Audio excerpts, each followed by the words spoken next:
What's going on, guys? Welcome back to United View. Hope everyone is doing very well, having a good Friday afternoon. It's press conference time, the first press conference of the pre-season tour of the United States. Now, some people may be arguing, Owen, it's very difficult to find this press conference. Indeed, it is, but we do have all of the quotes for you. We do have all of the responses, the questions. Ten Hag speaking on a variety of topics, actually. Spoken about Bruno Fernandes being named as the new Manchester United captain. He's spoken about Harry Maguire's response to having the captaincy stripped from him. He's been asked about transfers. He's been asked about searching for a striker. He's been asked about David De Gea, a possible testimonial. He's also been asked about Harry Kane as well, speaking about could Manchester United be interested in him. So there's plenty to get into.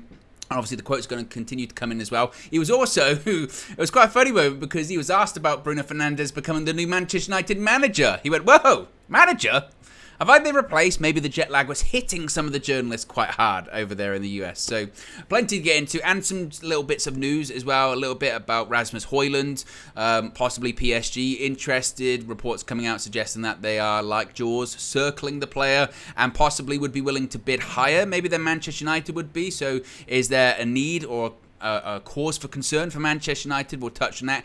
Anthony Elanga, we've got a here we go for him to Nottingham Forest. So he flew out to the United States really for no reason, to fly back, because he's going to be undergoing a medical for Nottingham Forest this weekend on a deal that's reportedly worth £15 million. So there's plenty to get into in the next hour or so. So this is going to be a lot of fun, and we're back for a press conference reaction stream. Oh, it's been a hot minute, hasn't it? Indeed, it has been a hot minute since I've done one of these, but I'm looking forward to it, and also I'm looking forward to the game tomorrow. I was getting my prep ready already for tomorrow night, 10 p.m. kickoff, MetLife Stadium in New Jersey. It's Arsenal versus Manchester United, and I'm very much looking forward to it. But you've come here for the press conference, you've come here for the reaction, you've come here for the quotes, the answers. We're going to get straight into it. Let's start off with the first question put to the Manchester United manager, Erik ten Hag, and that was regarding Harry Maguire. Now, obviously, Harry Maguire has been stripped of the captaincy of Manchester United. He came back to pre-season training after having that break over the summer. He was part of the group that came back a bit later to Carrington, because he was an international player playing international fixtures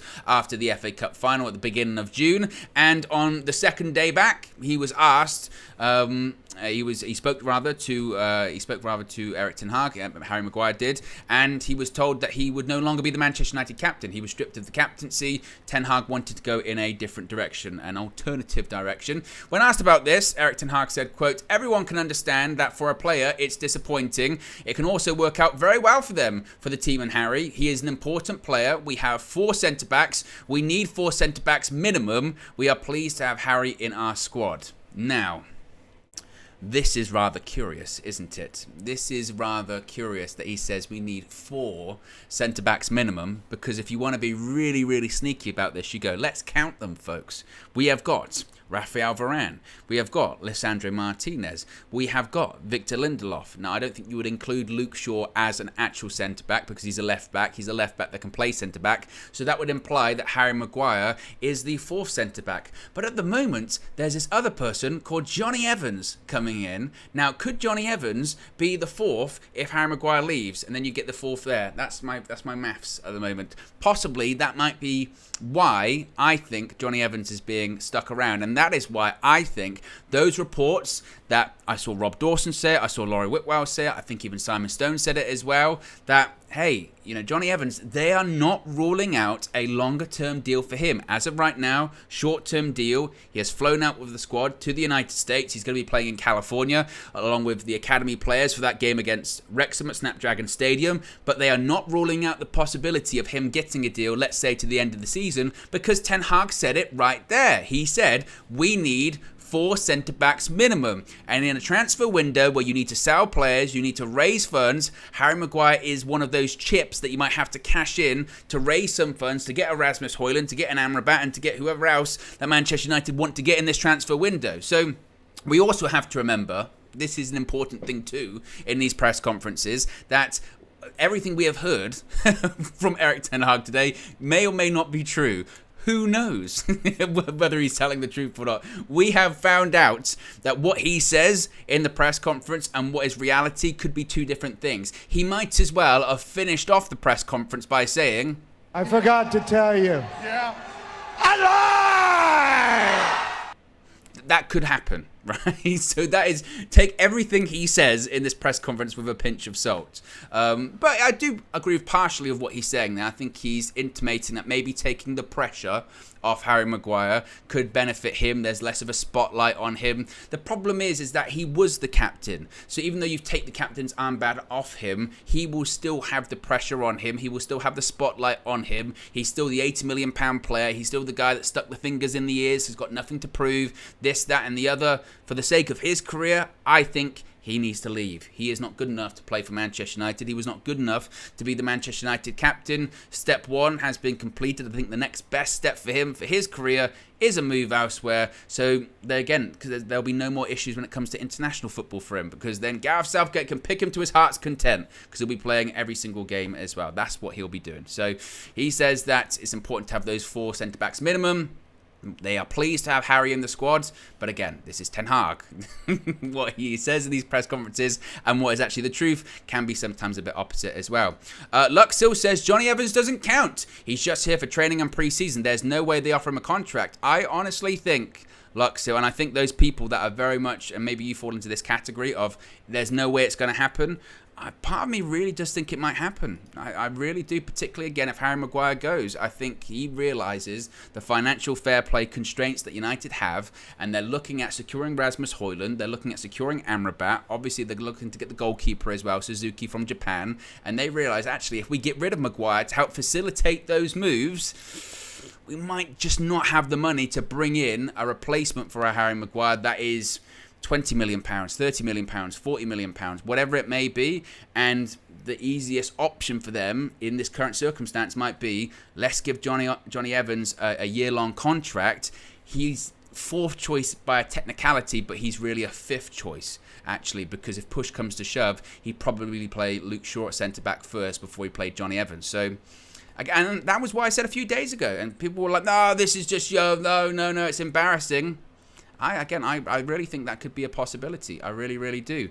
The next question was about securing a striker, and we know that that's the next target for Manchester United. We know who the top striking target is for the Red Devils this summer. That, of course, is the Danish striker Rasmus Højlund from Atalanta in Serie A. Now, when asked about securing a striker, Ten Hag said, quote, "We will do everything in our power to get the right man in. We know our targets. We will put the effort in to get things done." I still think, and we are going to touch on, actually might as well touch on Rasmus Højlund now, since we're talking about it here. It's probably the right segue to do it. So there was a story coming out from Loic Tanzi, who is a journalist, used to work for RMC Sports in France. He's a French-based journalist, put it that way, which again would explain where this story is coming from. He is reporting that PSG are ready to pay 60 million euros for Rasmus Højlund.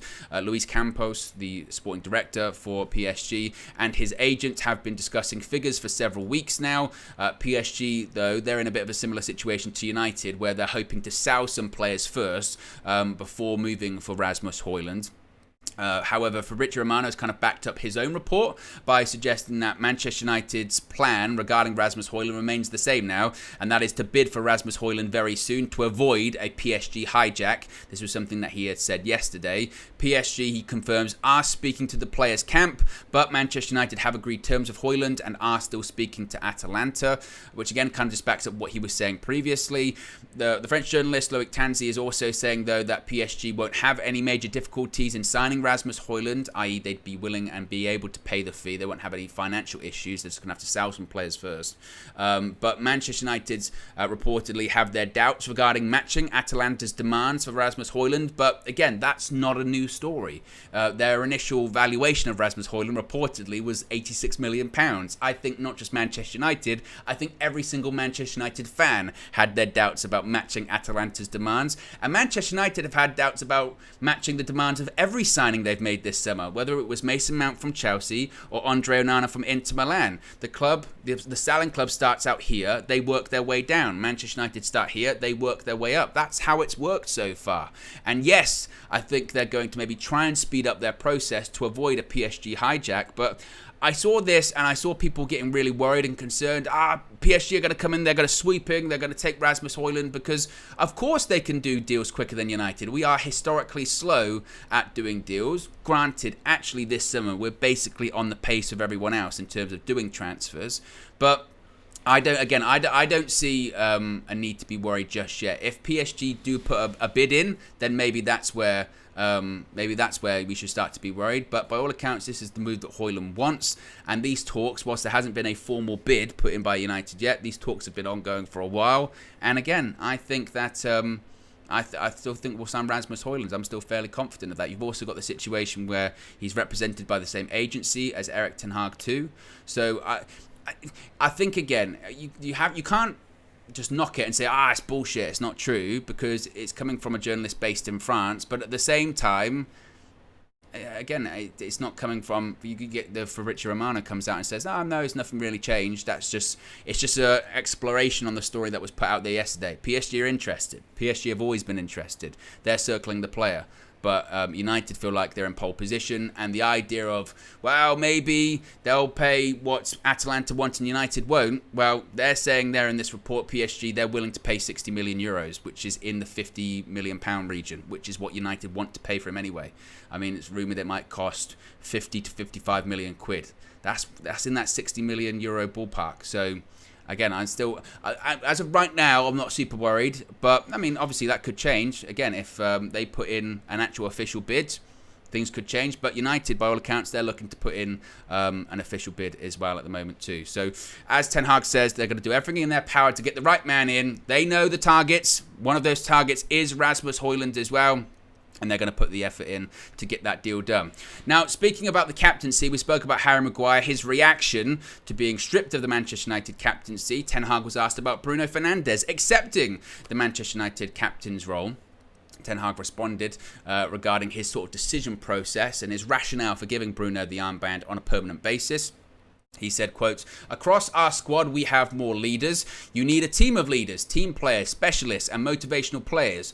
All those areas you have to cover. I'm happy we have more than one leader. Bruno will wear the band, but he will get support from others." And this is something that we had kind of touched on quite a bit in all of these sort of streams or videos or conversations we've had about Bruno Fernandes becoming the United captain on a permanent basis, is that not only was it the worst kept secret, everyone knew he was going to get it. You don't wear the armband for 12 months and then suddenly we're going in a different direction.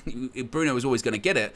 But I think what is a big signal of intent by Ten Hag, and actually a big, a way to praise Bruno, is that he's right. That team, you look at that team at the moment, there are a lot of senior level leaders in that team, in that first 11, in that squad, and people with a lot of experience who have won things. When you look at people like, as I mentioned, Rafael Varane, Champions League, World Cup, Lisandro Martinez, World Cup winner, Casemiro, you've got a World Cup, you've got Champions League winner multiple times. I've got Mason Mount. He won the Champions League. He's a Champions League winner. You've got Marcus Rashford, been there for a long time. You've got Luke Shaw, a lot of tenure in that team too. So there's plenty of leaders and plenty of leader-like figures in that United squad at the moment. But to Ten Hag, Bruno Fernandes is above all of them, or as he mentions, is a different kind of leader, the type of leader that he's looking for. And you don't have to be the captain to be a leader. And the most successful teams throughout footballing history have always got a team full of leaders. We spoke about United's dominance under Sir Alex Ferguson. You look around, loads of those people could have been captain in that side. Obviously, you had Roy Keane, but if it wasn't Roy Keane, David Beckham wore the armband. You had people like Bruce, obviously Vidic, people that did eventually win the armband, but even people that didn't, on a regular basis. Rio Ferdinand, Ryan Giggs, Paul Scholes. I mean, the list can go on and on of these proper leader-like figures in all of their respective squads. And that's what you need. So he's basically saying that there is a lot of leaders in the squad, and that's exactly what you need. So, again, it wasn't too much of a surprise, really, was it? I mean, I did see people almost... I saw some strange responses to it. I mean, it was breaking news when it got announced. Breaking news, Bruno Fernandes is officially named the Manchester United captain. And I saw one response that was, how is this breaking? Well, because it was just announced. I mean, it doesn't matter how obvious the news is. If it's just been announced, it's breaking news, and it's a big story. So of course it's breaking news.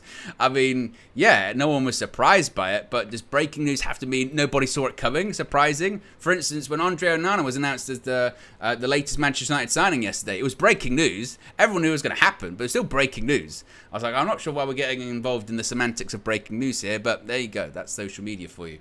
The next question that Ten Hag was asked was about a title challenge. He was asked about if that's possible, or aims, goals for this season.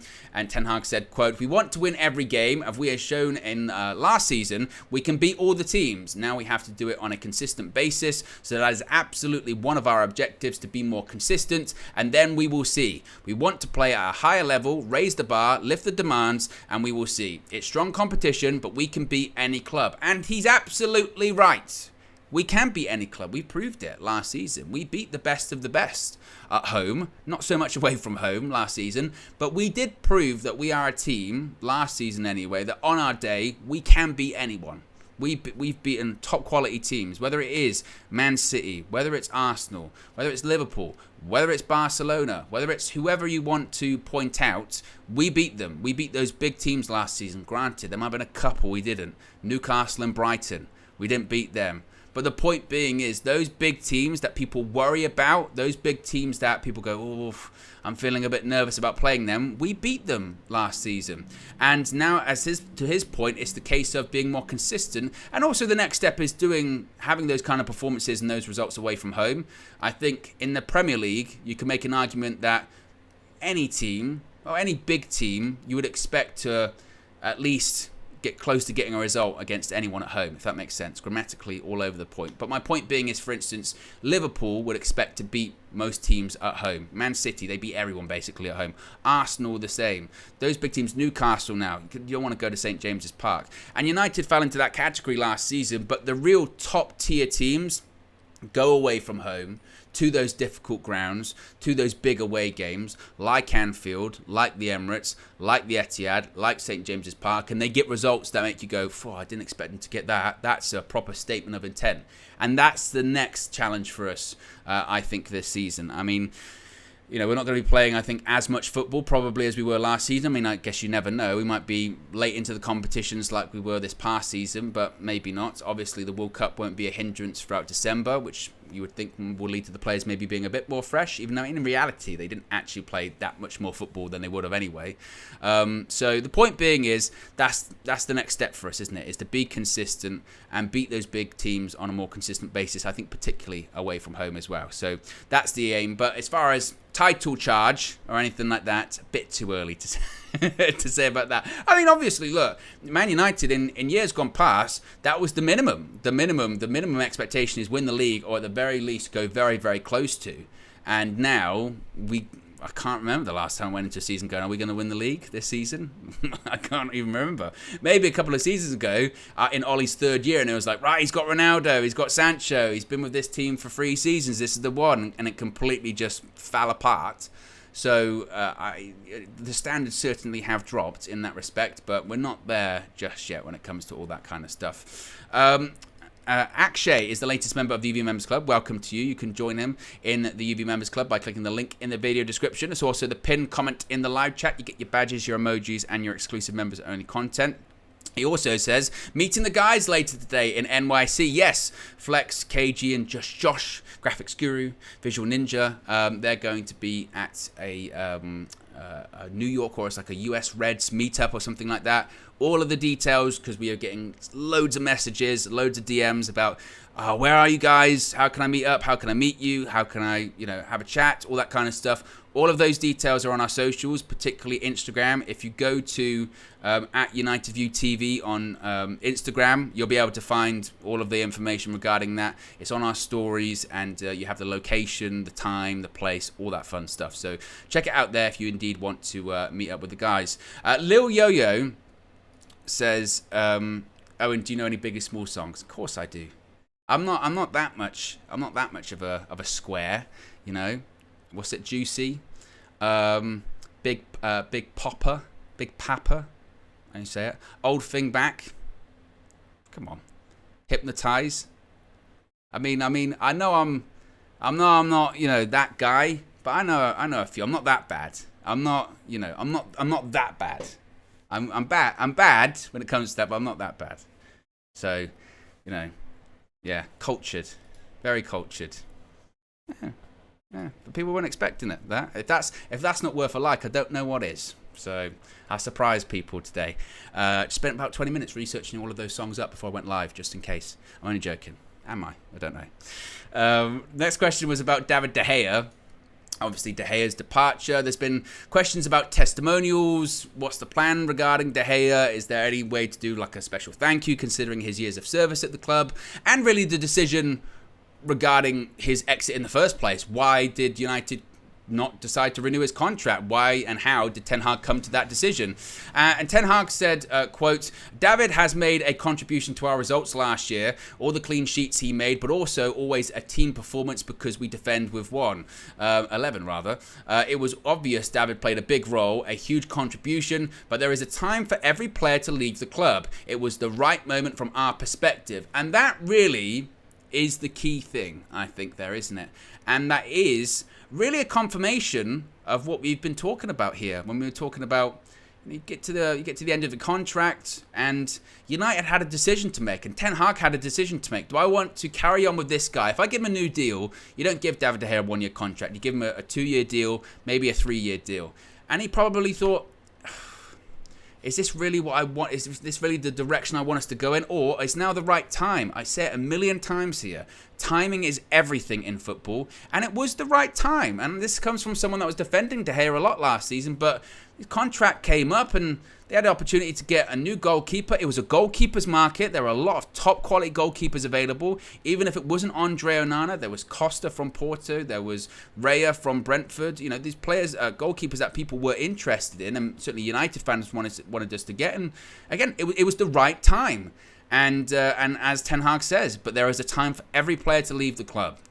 And it was the right moment from our perspective. Basically saying, again, it was their decision. Maybe not so much David De Gea. It was their decision of, you know, actually, we're going to go in a different direction. We're going to go and get this new goalkeeper. We're going to go and find someone that's got the skills that we're looking for. Not to say, again, that David De Gea is a bad goalkeeper, because he's not. And in goalkeeping terms, he's still fairly young. What is he, 31, 32?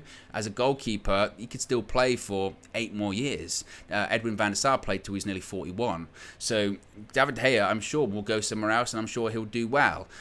But again, timing's everything, and it was the right moment, as Ten Hag says. And I do think ultimately, long term, it'll be seen to be the right decision. I think not again, and not that it will stop the conversation about goalkeepers at all, because I'm sure that will just continue on. And KG made a really good point in the Flex and KG show where he said we'll find something else to be divided about. We'll find something else to argue about, or there'll be a new lightning rod. You can already see some of the potential lightning rods emerging as the season comes up. I think there's something in the people starting to go on about Rafael Varane, which I don't understand, but that'll be something that people talk about next season. Jadon Sancho as well is clearly going to be one of them, a lightning rod. I think Anthony might be a bit of a lightning rod this season as well. So as far as, you know, oh, good, then we're going to be all united now as a fan base. No, we won't. We won't. We'll move on to something else very, very quickly. David De Gea was the latest. He's now done. We've gone in a different direction. We've got a really good signing, a really good player that I'm really excited about, and it is transformative, and it's going to change the way we play, and our build-up play is going to be better. I think there are going to be mistakes, but it will. I think if you balance out the positives versus the negatives, I think it's a net positive for United in signing Andre Onana. But again, it's going to be there's going to be something else to whinge and complain about, because there always is. Now, when it comes to the exit of De Gea, and this was something that we were quite vocal about here. I was. And I saw a lot of people on social media. I know Flex spoke about this, saying that it did feel the way it ended was a bit dirty regarding David De Gea. The way that, you know, the rumours about contracts being offered and pulled, whether or not that was or wasn't true, because I think United came out and said that's not true. A contract was never offered. But just the way it got really messy, and there was so much uncertainty. He is going to stay. No, he isn't going to stay. And then the messages went out on social media that he indeed had left, but he'd been there for over a decade, and traditionally that's what gets you a testimonial. But some people say, no, that's just sentimentality, you need to be ruthless and all that kind of stuff. And there were people then like myself that said you can be ruthless and you can decide to go in a different direction, but you can treat people with respect and you can do things the right way and you can have a bit of class. I mean, and that's what Manchester United historically was known for having. Maybe not so much in the more recent past. Maybe in the last decade we haven't had much class on how we've sent people off. People even had the nerve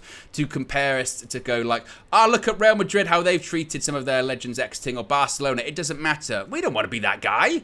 Come on. No one wants to be that guy.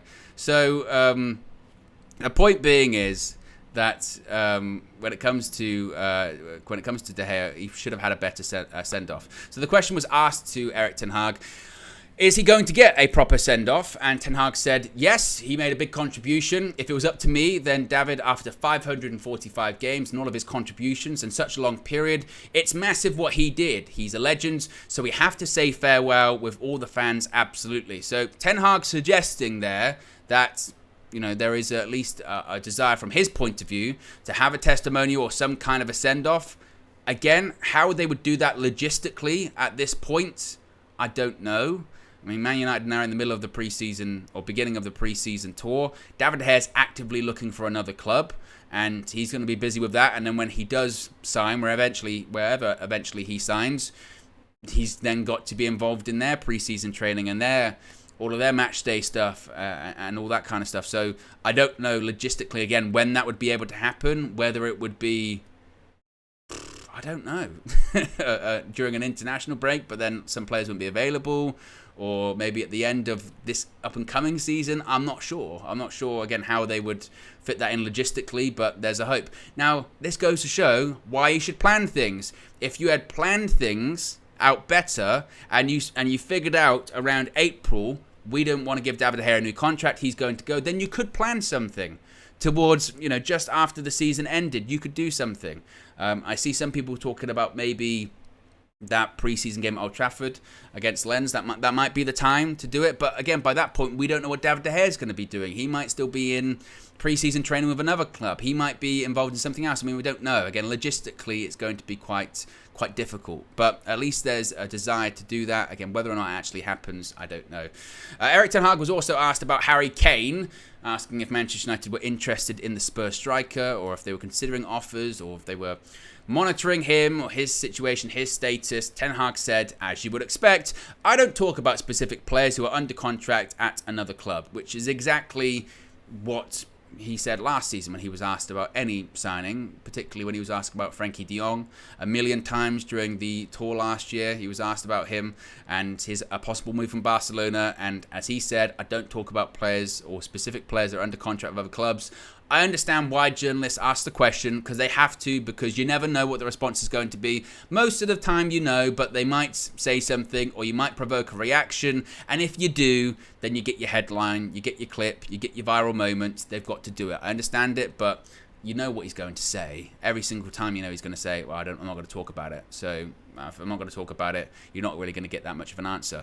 I did like this. This was a question that was asked about the friendly tomorrow. Of course, it's Arsenal versus Manchester United at MetLife Stadium in New Jersey. It's a 10 p.m. kickoff time over here in the UK, which is, 5 p.m. over there on the East Coast.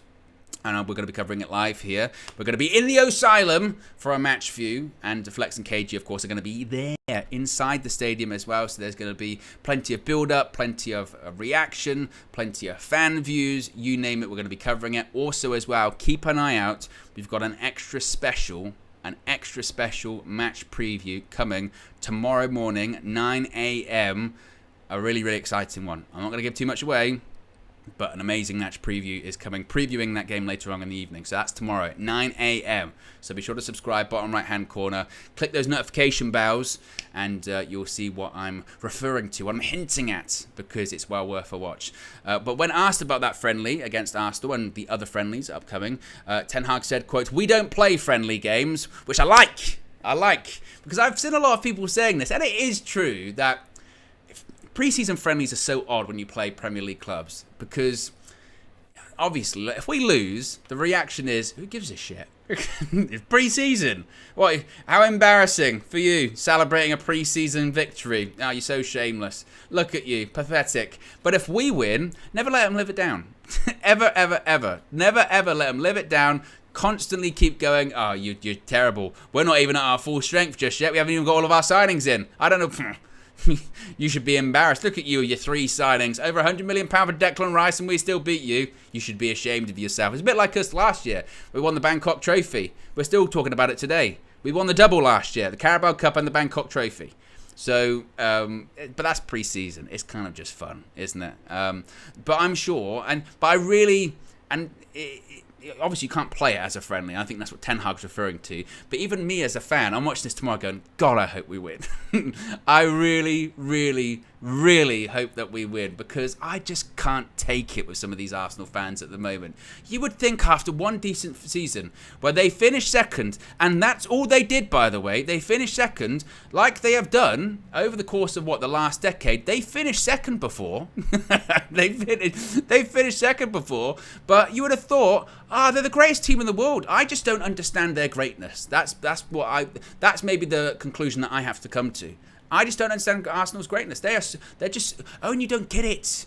We're back. The rebuild is done. And I go, well, okay. And they like to talk about how much money that United have spent. Whoa, Erik ten Hag spent all that money. Carabao Cup. What's Mikel Arteta done? Since he came in and won the FA Cup, he's got to do something this season. I don't think Arsenal fans truly, and maybe this is where the bravado comes from at the moment, because, sometimes when you're so nervous that you just have to keep making a lot of noise and you've got to puff your chest out, because otherwise people will actually see, actually, are you a bit nervous? Are you a bit worried about the season ahead? Because let's face it, the pressure's on this season. Absolutely, the pressure is on Arsenal. The expectation is there that, yes, you had a good season last season, you ran City close-ish towards the end of the season, you fell away completely, you did a typical Arsenal, but you've brought players in, you've bought Jurriën Timber, good defender, Declan Rice, excellent signing. But now it's time to really prove it. Like, it's not plucky Arsenal anymore. It's not up and coming. Well, I tell you what, Arteta's done a great job. They were fifth the season before, and now they're challenging for the title. The expectation is there. You've got a challenge for the title again this year. Oh, and by the way, you're in the Champions League too. And if you get to the end of the season and you don't win anything again, and even if you're leading the race and you bottle it like you did last season again, then what? Don't start giving it like they tried to do at the end of the season as well. We need to come together and stop Man City. We need to come together to stop Man City. Man City, with all of their charges and all that kind of stuff, didn't mean that you couldn't beat Southampton at home last season. That was on them. The fact that they went through April and drew how many games they drew and lost those games, that's on them. So I'm really fascinated, absolutely fascinated to see Arsenal next season, because, again, I don't think they realise the pressure that's on. And also, speaking from experience as United fans, when you buy a player for like 100 million, whether it's pounds or euros, because apparently the currencies don't matter, because people will keep telling us that Anthony's 100 million. They'll go, Anthony 100 million, and you go, euros. Euros, not like Declan Rice, 100 million pounds. Every single time he has, not even a bad game, a average game, or he misplaces a pass, it will be 100 million. You sure about that, mate? The pressure is crazy. So my long-winded ranting point about that is, I would love it if we I'd love it if we won tomorrow. But if we don't, I'm just going to be like, wow, you've got all your signings. We don't, and you should be beating us. You're meant to be a completed team. We're not. So, and notice there as well that Arsenal had a better season than us.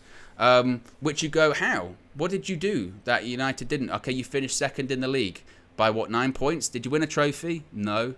What have you got to show for it at the end of the season? Are you going to remember in 15 years' time? Do you remember that season when we finished second in your trophy cabinet? Oh, great. That second place trophy it's beautiful. It weighs a ton, doesn't it? In 10 years' time, at least you'll point to our trophy cabinet and go, there's a trophy in there. Even though that Arsenal fans say that trophy, the Carabao Cup, doesn't matter. Even though for a fact, if they win that this coming season, then it will matter. Absolutely it will. And look, and then you get people like this say, we didn't lose 7-0. Great. I mean, Liverpool fans said that to us as well. Lost 7-0. But what did Liverpool do at the end of the season too? You got Jurgen Klopp giving it, wow, it doesn't really matter what nights European football's on, does it? It doesn't matter. Who cares? Tuesday, Wednesday, Thursday, it's basically all the same. Apart from, the competition name, and apart from, obviously, the trophy, and apart from the prize money, and apart from the teams sort of in it. That's kind of, and the theme song, apart from, basically the same. That's it. Basically, it's exactly the same. So... And also, as well, when people do that, everyone's got those losses. So we really need to go into Arsenal being defeated by heavy margins. Big Up Vicky says, how much has Arteta spent owing to win? Nothing. Well, look, this is the thing. Arteta and Erik ten Hag have won the same amount of trophies, I believe. Or has Arteta won a Community Shield? Do they count? I don't know. The point being is, I think it's a big season for Arsenal. And I really do hope tomorrow that we win. And if we don't, it's only pre-season. It doesn't matter. You've already got the out. Ten Hag was also asked about Mason Greenwood regarding an update about him, and obviously we know that investigation, I guess, is still ongoing. He's not involved in the tour, he's not in the squad or anything like that. Ten Hag was asked about it, and he said, quote, "It's a club decision, and of course I said my opinions, but it's a club decision and we have to accept that," which again is quite interesting. He's quite non-committal on it.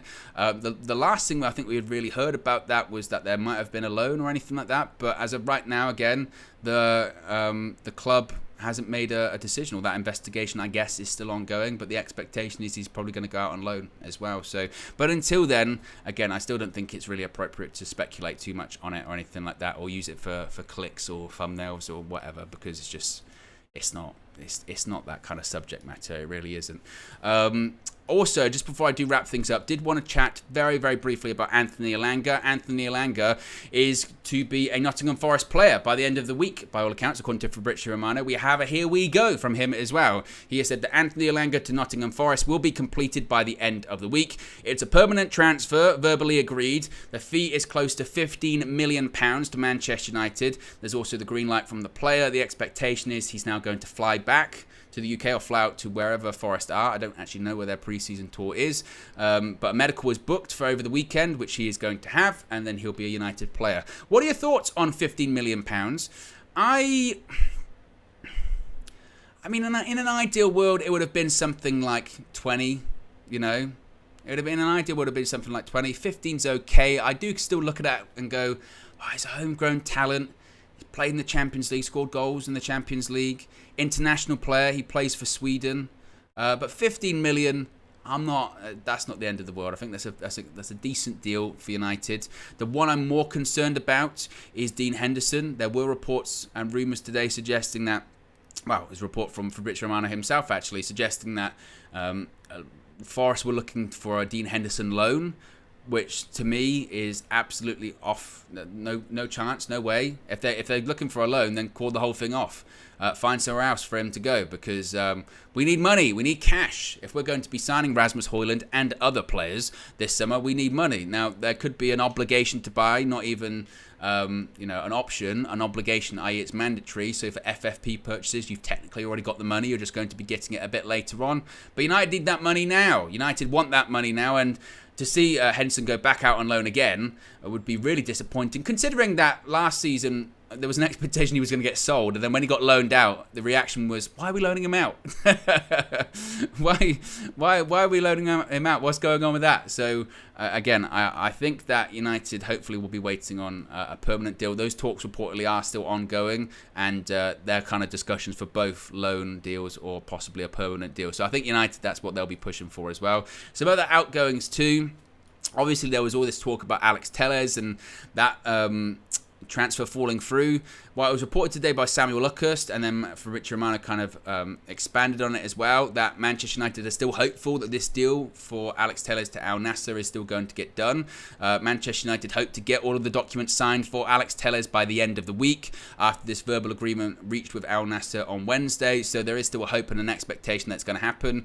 What was quite interesting actually is Samuel Luckhurst said that the deal was for £6 million as opposed to the £4 million that was quoted previously by Fabrizio Romano. So it might actually be 6 million, although that just might be the 4 million plus add-ons that Fabrizio was talking about previously. So there is still a hope that will get done. Another potential outgoing is Eric Bailly too, because according to Romano, Man United and Al Nassr are also discussing an Eric Bailly potential transfer. If he doesn't happen to go to Al Nassr, he could go to Fulham, who are also keen, as well as is it Etifak? Is that how you say? That's the one managed by Steven Gerrard, and Jordan Henderson's going there and all that kind of stuff. So Eric Bailly and Alex Telles, they were given special permission to not meet up with the squad or meet up with the pre-season training squad prior to coming back to Carrington and all that kind of stuff, because basically they're told go find a club, and that's what they're doing at the moment. So Eric Bailly will be the latest out the door, but we know that that price, that'll be even lower than Alex Telles. It had been reported that United were looking at like something like 2 million quid for Eric Bailly. So it's not going to be a huge transfer deal, but it's important to get the players that aren't required and aren't needed off the books. They still have big wages, big contracts, and every little helps when it comes to KG's war kitty this summer as well. So again, from an FFP point of view, it's important to get as many people out of the door as possible, certainly. Just want to double check if we've got any more quotes. I don't think we do. Oh, we just got one more here. Ten Hag was asked about the Glazer family, and he said, quote, "This is a good opportunity to share ideas and we can talk informally. It is obvious I can give advice and recommendations, but the decision is on the club." I'm not sure what he's referring to there. I don't know, that quote's kind of out of context. If someone knows that, you can let me know. But there you go. That's the latest news when it comes to Manchester United. That's the press conference ahead of tomorrow's game at the MetLife Stadium in New Jersey, the first game of the preseason tour of the United States. As I mentioned, we'll have full coverage of it. So we'll have a match preview going out tomorrow morning, 9 a.m. Then we'll also have plenty of other content throughout the day. Flex and KG are all over the United States, all over New York State at the moment. So there's so much content coming, so much really exciting stuff planned. I'll be live here 9:30 p.m. tomorrow evening, 30 minutes before kickoff in the Asylum for Arsenal versus Manchester United. But also coming up today, I think we might be getting some footage from the press conference as well. So all that fun stuff is still on the way. So you know what to do. You know what to do, guys. Smash a like on the like button. Be sure to subscribe, bottom right-hand corner. Click the notification bells. Things are going up at all times, so you don't want to miss a single thing. And you won't if you subscribe. I'm out of there. Peace.